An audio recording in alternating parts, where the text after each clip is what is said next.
आज गोटे पवित्र दिवस आम आंचलिक सेवा संगठन आंचलिक सेवा संगठन में उपस्थित थिबा सभापति महोदय और समस्त वरिष्ठ कनिष्ठ समस्त सदस्य उपदेष्टा तो खुशीर विषय आज सारा जिले में हो राज्य में हो देश में हो वनीकरण कार्यक्रम को वृक्षरोपण कार्यक्रम को सबू सरकारी स्तर में बेसरकारी स्तर में गुरुत्व दि जाऊँ उपलब्धि करी आमर सेवा संगठन जी गोटे सामाजिक कार्यक्रम उपरे पूरा न्यस्त तो ये गोटे पाठ विभिन्न प्रकार समाज सेवार कार्यक्रम करा जाउछि आम आंचलिक सेवा संगठन द्वारा तेणु आज गोटे बहुत महत काम वृक्षारोपण कारण वृक्ष ही जो कहते सी जीवन आज के दौची ऑक्सीजन दौची फल दौची पुष्प दौची तेणु आम ताहार वार्ता को बा ताहार कार्यक्रम को उपलब्धि करी आज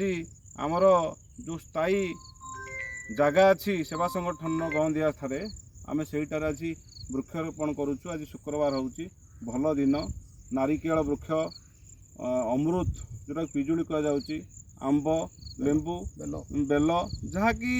आमर दैनंदिन जीवन में से काम दौची तेणु ताकू उपलब्धि करी